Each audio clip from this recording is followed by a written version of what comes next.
Jockey turned trainer Alberto Delgado gets his first training victory. A purse increase for the DeFrancis Dash.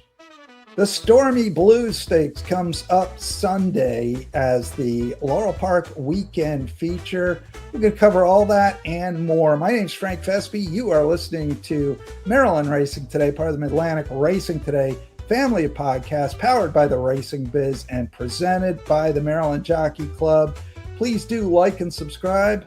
Without further ado, here's John Piassek, here's Mackenzie Pfeiffer. Let's talk some Maryland racing. Happy to be joined here by Mackenzie Pfeiffer, on-air analyst for the Maryland Jockey Club, and John Piassek, who handicaps Maryland on the Racing Biz, the racingbiz.com. Guys, how goes? All is well. Getting a little bit of rain here, so hopefully that'll lend well to the turf course this weekend. Yeah, a little rain, not too much rain. Stay on the turf. Got to stay on the turf, but a little rain, keep things fresh. We got just 3 more weeks in the current meet, which then Maryland goes into mothballs until Timonium. So for a couple of months while action shifts elsewhere, including Colonial Downs, Delaware Park, etc. This past week, Albert Delgado, 2,900 win jockey, now a 1-win trainer, Mac. Well, here's the funny part. I ran into him a few days before this, and Albert went to give him a hug, and he had a broken collarbone, I think. And I was like, you're supposed to tell me that before I say that, not after. So it was really cute seeing him lead that one into the winner's circle. And, I saw him coming on the outside, and I'm like, he's going to get us, right? Really, really nice effort from that horse. And I have to give him some credit. So it looks like things are going forward for him here. Yeah, it's a former Rob horse. The Rob's bred it. And Gina was saying afterwards that I guess when she was younger, she used to kind of, watch Albert as an apprentice when he was tearing it up as an apprentice, won the Eclipse Award.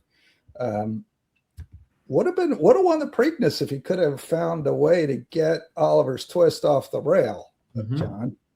Well, every time I do a show with Louis Gabeau, he always gives grief about how a horse on the Tessio has won the Preakness in over 4 decades. Oliver's Twist, along with Magic Wisner, as you said, came very close. He won the Tessio, just missed behind Timber Country, outfinished Thunder Gulch, who went on to win the Belmont and the Travers. So definitely a nice streak there for Mr. Twist.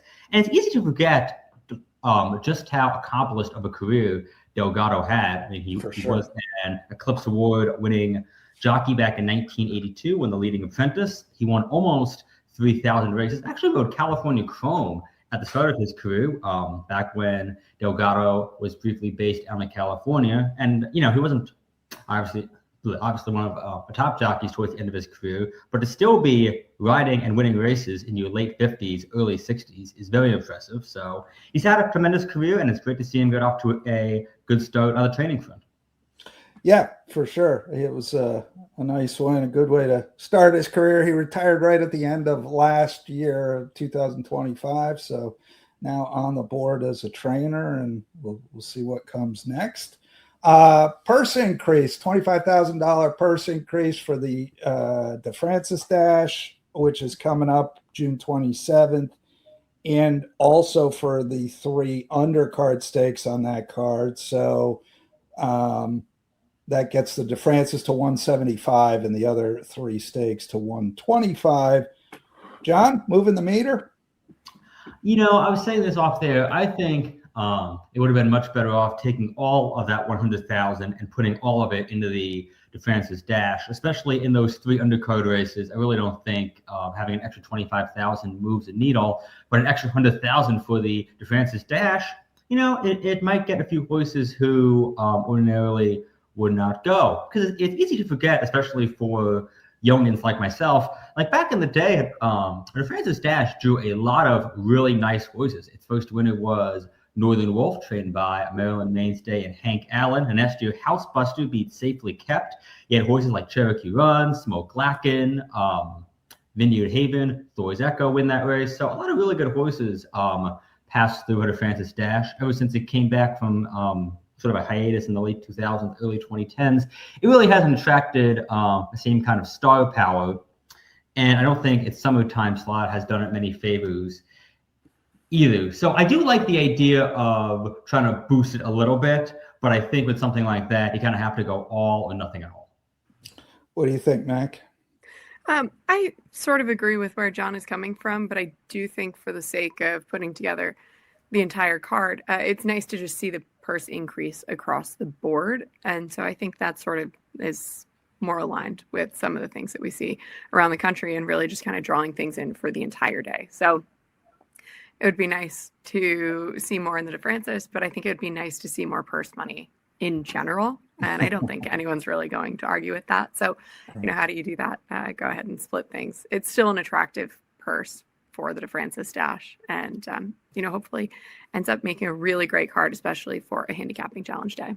Yeah.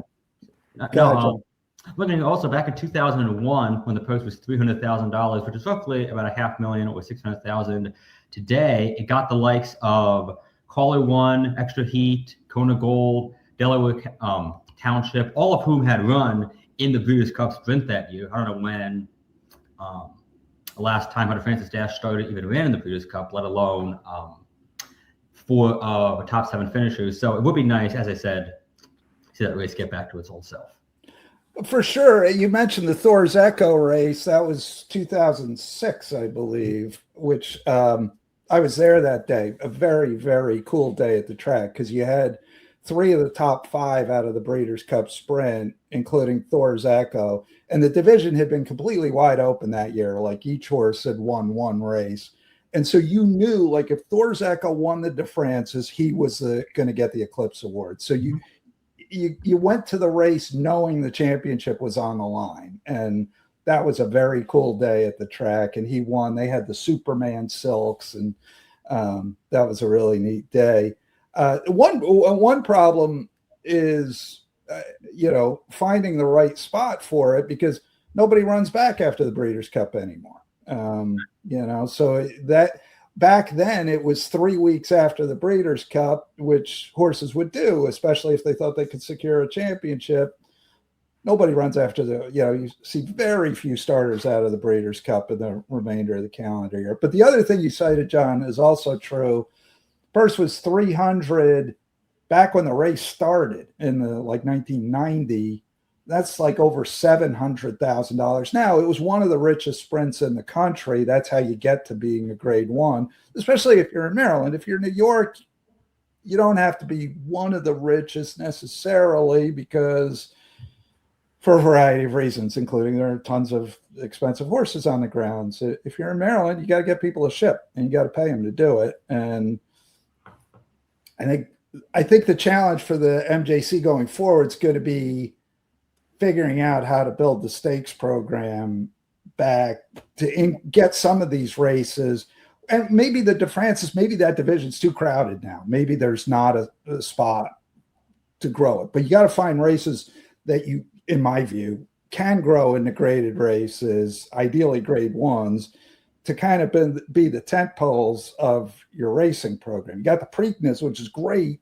Wouldn't it be cool if you had 1 or 2 others that you could have through the course of the year? Absolutely. I have to agree with you. Absolutely. I do feel, though, another problem compared to the 90s and early 2000s is horses just don't want to race as often. So it's harder to find spots in the calendar that really work when top trainers only want to race their horses, maybe 6 times a year.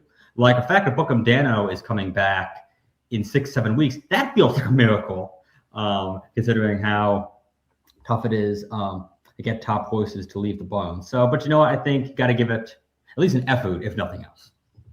Well, and I think that's where Maryland could be unique in picking which stakes to go ahead and bolster the purse money for, right? Because if you're looking at sort of scheduling and how that lines up with others, giving trainers opportunities at certain times might be a really good option for them building their campaigns around it. That's exactly right, Mac. The thing about Maryland that puts it in better spot than some other states is there's a lot of money in the stakes program here, because they're able to have, I think it's 15 to 17% of the total purse for stakes. So there's a lot of money in the stakes program. Mostly they have chosen to use it in all these $100,000 races. You could make different decisions and put more of the money in fewer races. I mean, I don't think anybody wants Maryland to do, Charlestown has basically put all of their open stakes money in 4 races. But that's become the tentpole of their program. I mean, it's worked for them. We already have the Preakness, so we don't necessarily need to, do that exactly. But if you took some of these $100,000 races and converted them into, say, money allowances with a $70,000 purse, and then bolstered some of these stakes, whichever ones you could fit on the calendar, you could build something pretty cool.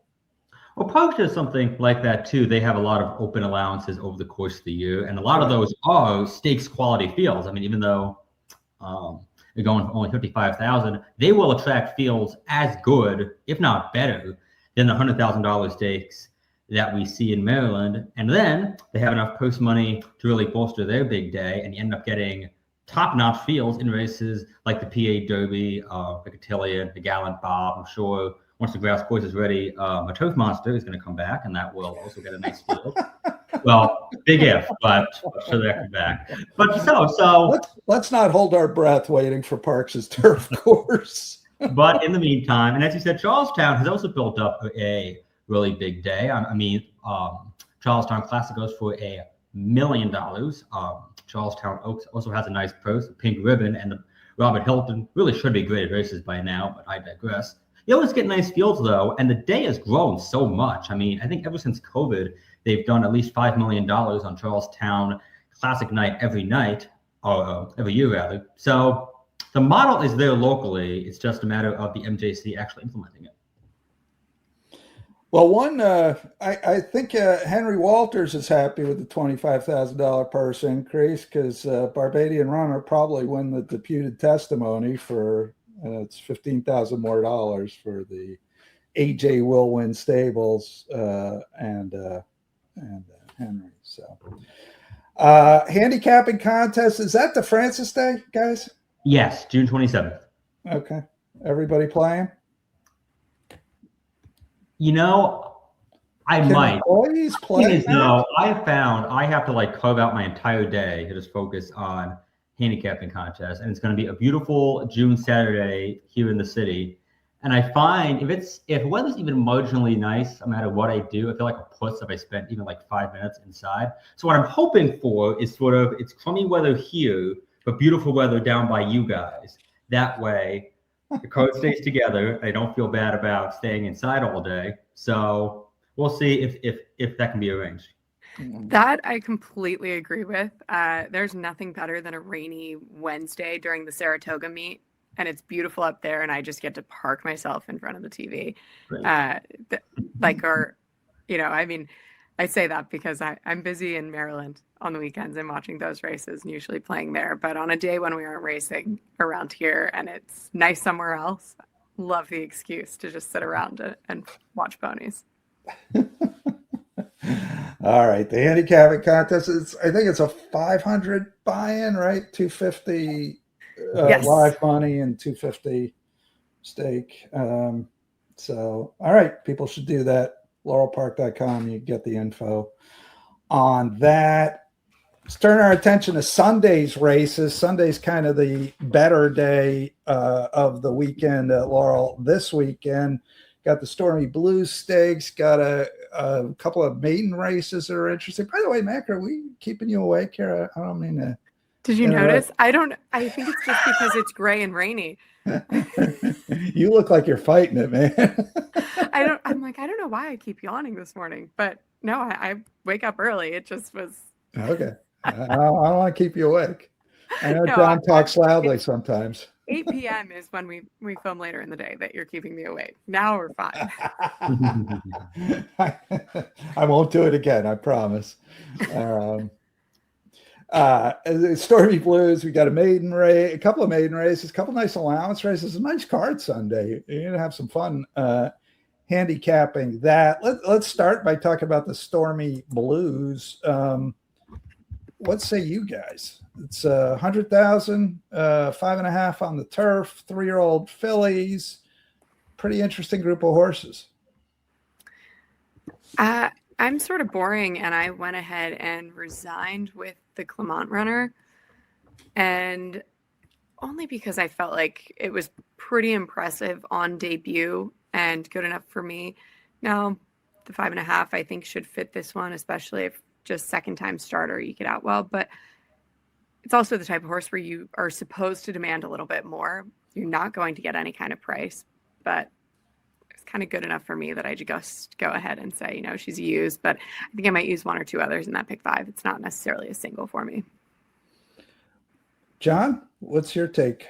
I think Only for Now is the most likely winner. I really did like her debut win at Aqueduct. I will say that Miguel Clement has not yet won a race in Maryland, I think since last fall, and his horses oftentimes get overbet, so buyer beware. There are 2 really interesting horses in here I want to touch on. Number 3, Tap Into Grace, has only raced once as a 3-year-old, where she just missed in the extra heat by a neck. Made her only grass start so far last October and just gobbled up ground, had a bad beginning, was off of fairly moderate tractions, 4-6 furlong grass sprints, but just closed rapidly, got up to win by a nose. Has worked well over the past few weeks, including a bullet drill at Fair Hill last Friday. The only caveat, and we also talked about this off air, is Brittany Russell is really not having as good a meet as one might suspect. She's only winning at a 13% clip. She's going to need a massive surge over the past few weeks to capture the summer meet training title. But people don't always pick up on that, and they like betting her horses. So this one might get more action than she deserves, but nonetheless is a contender. The 5, River Escape, I am just fascinated by. She made her debut last November at Parks, going 6 furlongs against Pennsylvania-bred maidens, made a solid closing rally of her own, won by 6.5 lengths while just being geared down late. Now she has not raced since that day, has worked steadily at Parks over the past few weeks, has never been on grass before, but she does have some grass pedigree. Her Damn Tricky Escape was a multiple stakes winner on grass, albeit in most cases going as many as 3 turns sometimes. So I feel like she'll handle grass just fine. And if she runs back to that dirt race, and if one transfers over to the surface, she's going to be one of the big contenders in here. And if she goes off, you don't have morning lines at the time of this recording, but if she goes off at like 8-1 or 10-1, that's a fantastic price. This race, it sounds like you guys may not agree. I feel like you make a case for a bunch of horses in here. What do you do with Gigabit, who just ran a 92 buyer on the dirt? Her earlier turf race was at least approximately equivalent to her dirt form at the time.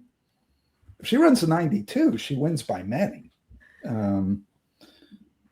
I have to agree with you there. And you don't have a buyer for that maiden win on the grass, but I have to be honest, I do think she is the fastest, and she made her debut for the season in Stakes Company over at Turfway. Didn't necessarily get off and running very promptly. Still ran a 70 buyer though, and I kind of like her in the sense that as far as the other speed goes, you have Jared's Cross to the outside. I do think Gigabit is probably the fastest one in here, and she doesn't seem like the type that quits either. What kind of price do you end up with there? I don't think it's massive, but I think it's fair, right? One would hope that there's some discount because that big numbers on the big numbers on the dirt, the best effort on the turf has no buyer figure. So you'd think people will look at the Clement horse and say, oh, this is the horse. So this one you get something on. It might only be 3-1, but And even, but I mean, I don't know. I think just Filtered's a little interesting. What about Hark the Angels Sing, who just got beat 2 lengths in the Stuart Manor at the end of last year? So that's actually the one who I wanted to use on top.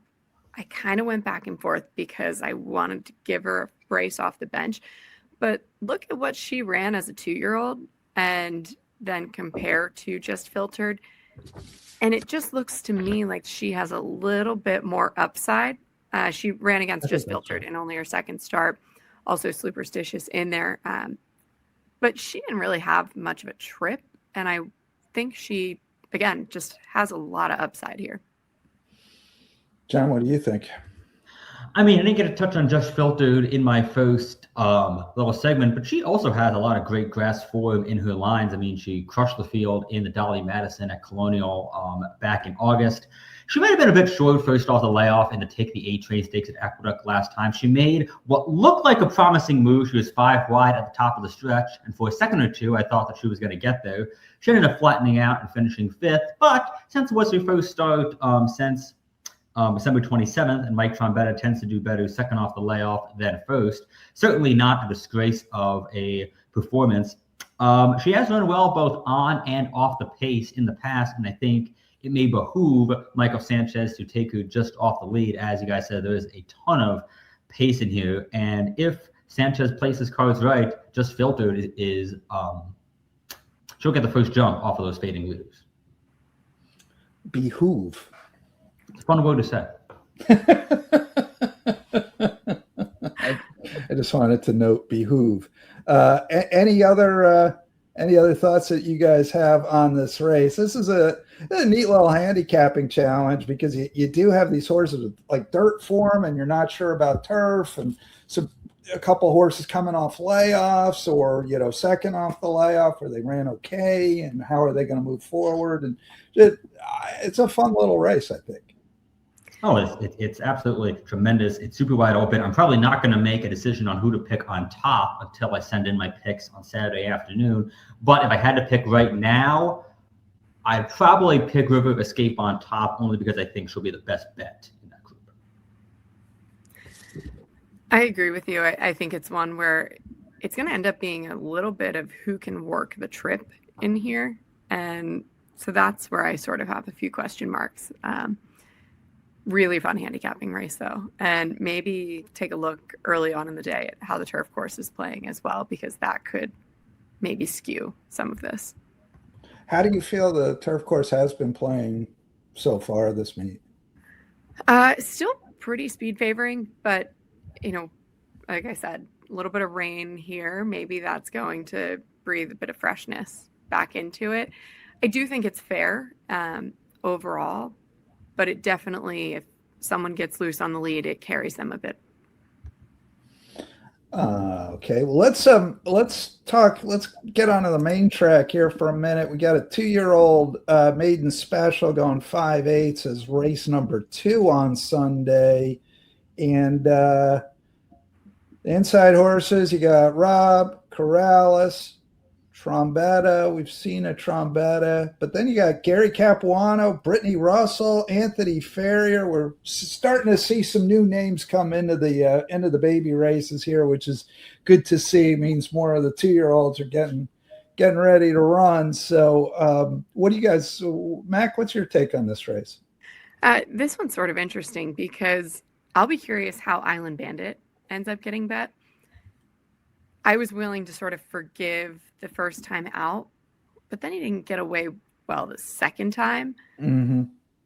And so I feel like I kind of have to take a stand against him there and maybe wait for him to just come along a little bit. Now, saying that, he'll shoot out of the one post like a rocket and just run away with things. But surely doesn't that kind of give you the opportunity to look elsewhere? The Baru horse that Jose Corrales sent out, I actually thought was a nice improvement and looked really good when we saw him here on the 6th. So quicker turnaround, but Hazelwood Corrales, always a little bit of a nod to it.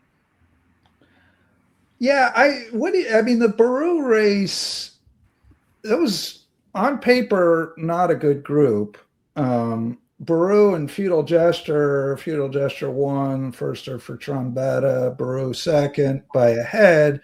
They were well clear of the rest. So maybe they're, maybe Baru really stepped forward. Maybe Feudal Gesture is okay. And maybe the two of them are just a step above everybody else in that race. But you sort of got to wrestle with how good was that field, one, and two, what do you think of coming back in a week or 8 days, whatever it works out to be? Well, and that sort of is the question. It's tough with these younger ones, especially when he made his debut on the 23rd of May, had to work on the 31st, ran on the 6th of June. Like he's, certainly, and I was sort of questioning it going into it. And then I saw him and I was like, well, you look really good. Mm-hmm. So if he's going to, surely, I kind of need the right price on him though. And I believe Rain on the Scarecrow that Trombetta sends out was the scratch from that race. And so Feudal Gesture, the winner, this one was the scratch. Is that a little bit of a nod? And, maybe giving both of them an opportunity, because the question was for Feudal Gesture, Trombetta doesn't send them out generally first off the bench early 2-year-olds, but that one managed to get it done. And I thought he looked pretty good doing it. So. Yeah, no, he did. You're right. And that's a good catch there. Rain on the Scarecrow. He had both of them entered. Scratch Rain on the Scarecrow gave that one more work on the 8th. So, John, what are you thinking here? We talked about trainer angles a little bit last week, and we certainly have one here with a pair of Gary Capuano trained runners, the 5 Westbound Cat and the 8 Lucky Siete. I mean, it's no secret Capuano is just dominant with first-time starters. He had a tremendous season with 2-year-olds and early 3-year-olds. Last year, number 8 Lucky Siete gets the slight nod in my book, as of right now. Hazelwood is named to ride him. As Mac mentioned, he's also named number 4 Baru, so I guess we'll see who he picks when final entries close. But obviously Capuano and Hazelwood are a dominant team, and they often go off at very bettable prices. As you saw, for instance, on Suburban Day with Big Cuddle. This one has been working very well lately. He turned in 2 bullet 3 furlong workouts in May, both times going a distance in sub 36.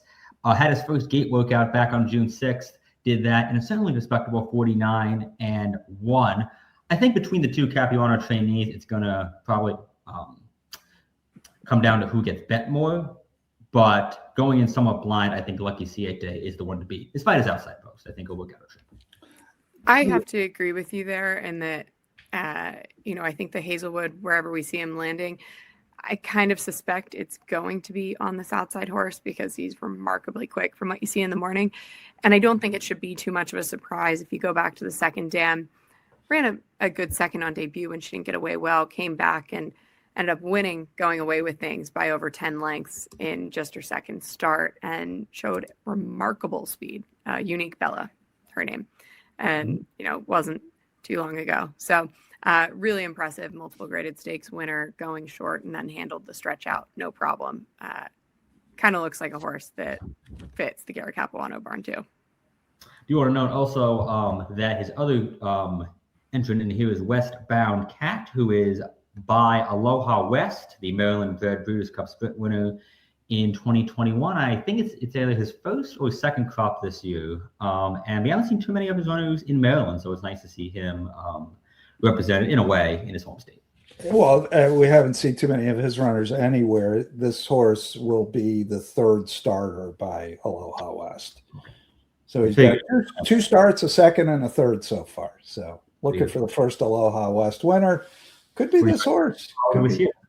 Now, what about the Brittany Russell's got one? This is her first 2-year-old locally. Our Charm, the Dam. It's My Lucky Charm by It's My Lucky Day, was stakes winner on the turf and the dirt, and this one's a half to the stakes place, My Charm. Brittany does very, very well with 2-year-old firsters in general,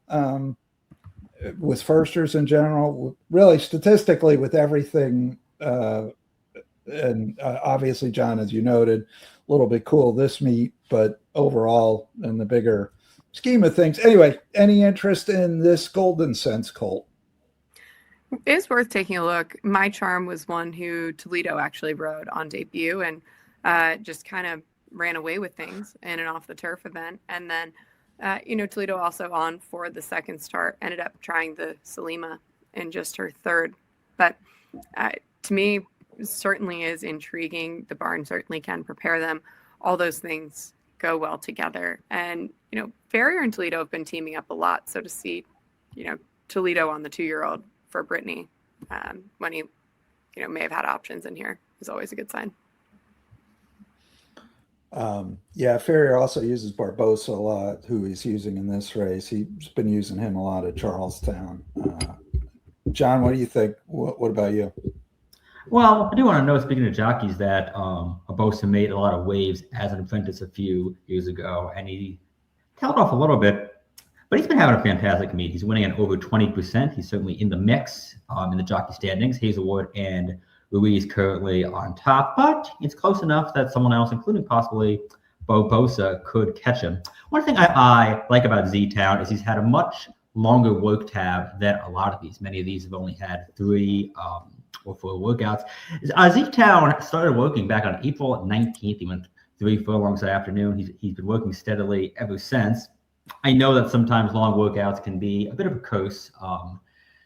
If a horse was in good shape, they would have raced by now rather than keep working over and over again. But at this time of the year, I don't think that's as applicable. And I think Z-Town having, relatively speaking, more foundation under him may help his cause. I have to agree with you. And one thing that's worth pointing out is, while he's not slow in the mornings by any means, I think the works are really encouraging. I do like when we look at those 3 furlong works and we see him training pretty forwardly. To me, usually with these younger types, it definitely indicates that they just have a bit more natural speed than some of the other ones. And so that's always something that I kind of keep an eye on, especially if it's early on in the pattern versus more recent where they're trying to inject the speed into them. I feel like, the thing you mentioned about having a lot of works, I don't think 7 is excessive. I mean, you see some of these horses come in with this work tab that goes on and on and on. And you're like, okay, obviously this horse isn't figuring it out quite yet. I don't think 7 is excessive before the first start. I mean, Bob Baffert would still be 6 months away from starting him after 7 works. So I think we're okay with that. That wouldn't scare me off. Anything else you guys looking at this weekend at Laurel? That about covers it. The last race, just for the sake of, how are you wrapping up those sequences, I think is kind of interesting. It's a starter allowance. The Warrior Wayne horse, I think, is probably in pretty good form and is liking the recent company switch. Comes in off of a win, and I think the 1 1/16 should suit him quite well. Masicato is likely to be out there chasing early on, though. Warrior Wayne, you think goes right to the front? I think he has the opportunity to. That's where we've really seen him do some damage in recent starts. It tends to be a difficult step to go from. I mean, he's going from 75 for life claiming to 75 starters, and 75 starters you typically would think of as basically 15 claimers. So he's going to get tested for class out there. He is, but you look at what he was doing over the winter, and that's where I kind of say he absolutely, it's a horse who I think should have run away with things in these last 2 starts. They tried sort of different tactics in the 2 back, but when they let him kind of roll along on the front and saw the opportunity, he did what he was supposed to in my eyes. So that's where I say that could work just fine. Mm-hmm. One race I'm interested in on Sunday, in one horse in particular, is race number 6. It's a second level allowance optional claiming, going 6 furlongs on the dirt.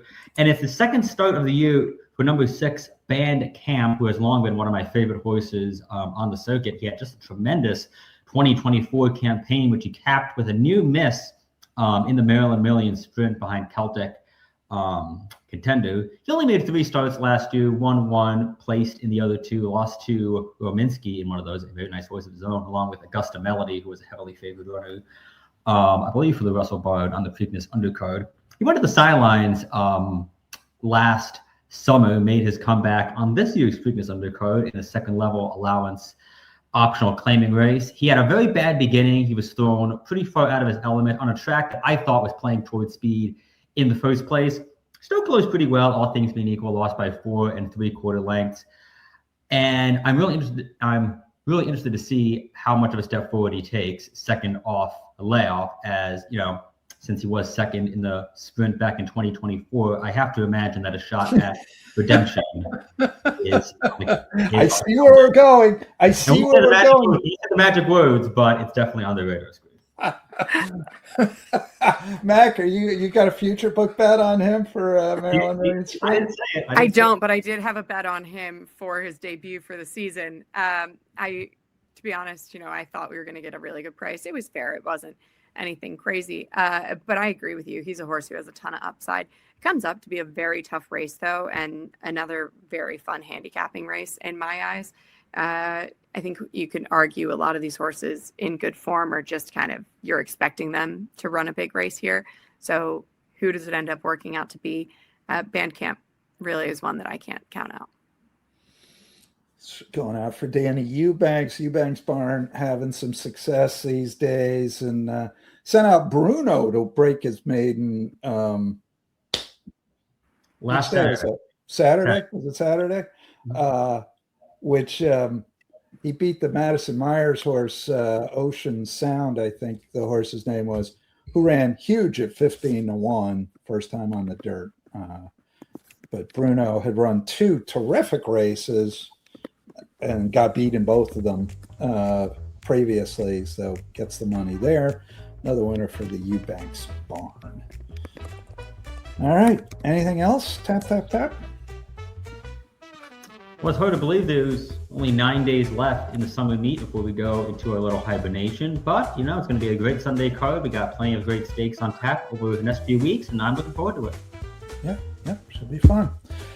All right, guys. Well, Mackenzie Pfeiffer, thank you for joining me. John Piassek, thank you for joining me. We'll catch you guys next week. That'll do it for another edition of Maryland Racing Today, part of the Midlantic Racing Today family of podcasts, powered by the Racing Biz and presented by the Maryland Jockey Club. Please do like and subscribe. My name's Frank Vespi. Thanks to John. Thanks to Mackenzie. Thanks most of all to you for listening and watching. This has been Maryland Racing Today, part of the Midlantic Racing Today family of podcasts. We'll catch you next time.